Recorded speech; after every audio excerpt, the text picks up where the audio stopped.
Raccoon City doesn't exist in a physical sense.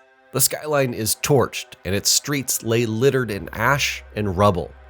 Its erasure, in one blinding, annihilating flash, was a decisive yet ultimately futile operation. Like a wound refusing to be sewn, the T-virus could not be contained. Instead, Raccoon City's sterilization is remembered 3 decades later as Year Zero by its survivors. Their lives irrevocably steered down a different path. This psychological fallout settled in every Resident Evil game that followed. For those figures who escaped, with whom you fought countless undead, the city never met its downfall but simply relocated, resurfacing in folkloric nightmares, steaming swamplands, and hushed moments, hunched in dimly lit corridors, catching breath between lurching zombies and gunfire. So if we're talking Resident Evil Requiem characters, we must start with Raccoon City itself. Yes, it may be wiped off the map, but its shockwave permeated everything after. The wreckage circling its colossal impact crater still burns, and for FBI analyst Grace Ashcroft, Requiem's new to the series protagonist, this is more than smoldering history, but trauma she's inherited. Unlike Resident Evil's legacy bearer Leon, the game's second playable character, Grace tiptoes through the darkness without the armor of experience forged by Leon, Claire, Jill, Chris, and the rest of the series' surviving characters. Grace learns to navigate a world built on other people's nightmares, mostly from her mother, Alyssa, who returns in Requiem for her most prominent role since 2003's multiplayer spin-off Resident Evil Outbreak. Stay close to me. I'm coming! Keep moving. What's wrong? I'll explain later. Now, finally in the series' 9th mainline entry, you'll discover the underlying motive behind Alyssa's assassination. Masterminded by Requiem's main antagonist, Dr. Victor Gideon, the former researcher with ties to Umbrella Corporation, Alyssa's investigation nearly uncovered his illicit experiments that were pursuing a new virus codenamed Elpis. 8 years later, following a string of mysterious deaths, a fresh inquiry falls on Grace's desk, bringing her into Gideon's clutches as he reignites his plan to free the new strain. So, coming up is a closer look at Resident Evil Requiem's confirmed characters, plus a few who feel almost destined to appear. These won't just be biographical overviews, but we'll discuss the emotional weight each of them brings to Resident Evil's latest installment.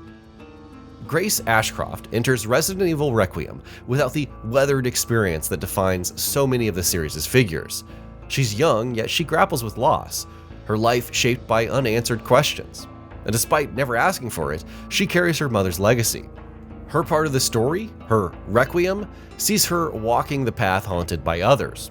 For you as a player, her key trait isn't skill or mastery, she's vulnerable and exposed. Altogether competent, but unlike a veteran STARS operative, she's bent by Resident Evil's world, not the other way around. This role reversal is where Requiem restores the tension of the series' early games, eschewing some of the ballistic bombast of Village. In gameplay at times, Grace is spooked by her own shadow. The developer's intention is for her jitteriness to reflect you, perhaps sharing her terror more than any other Resident Evil character.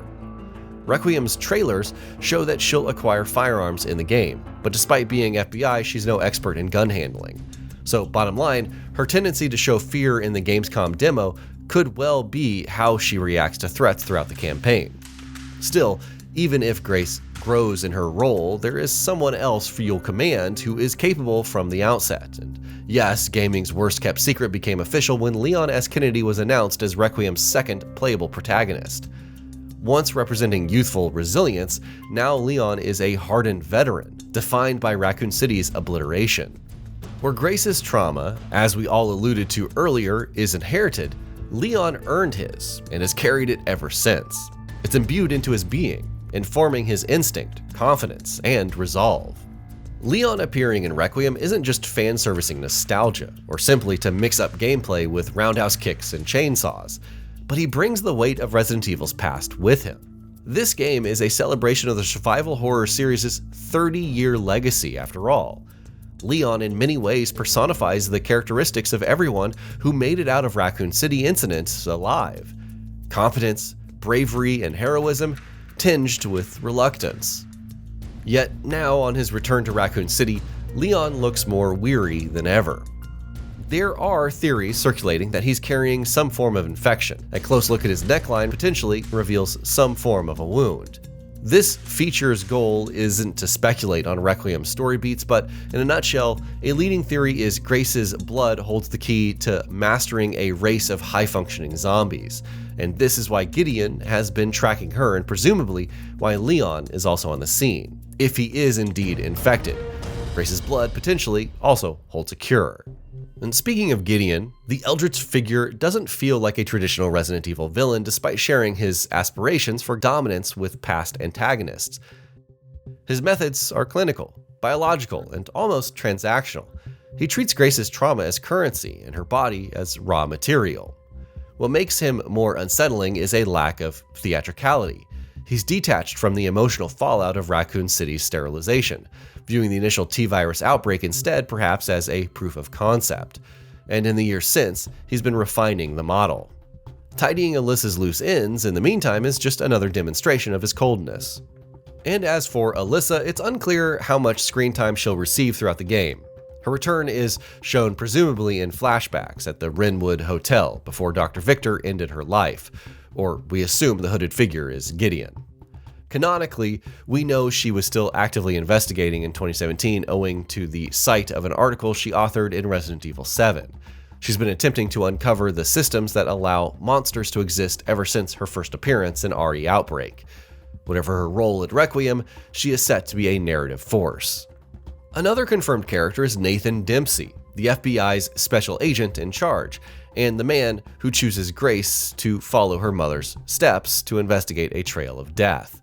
There's a theory that Nathan is nefarious.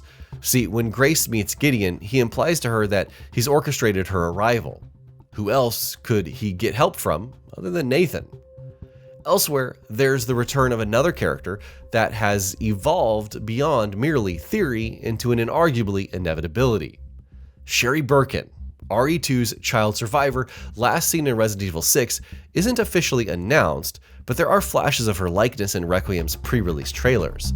It's established that she works for the same agency as Leon, so it's likely the woman we hear on comms chatter supporting in a control room is none other than Sherry herself.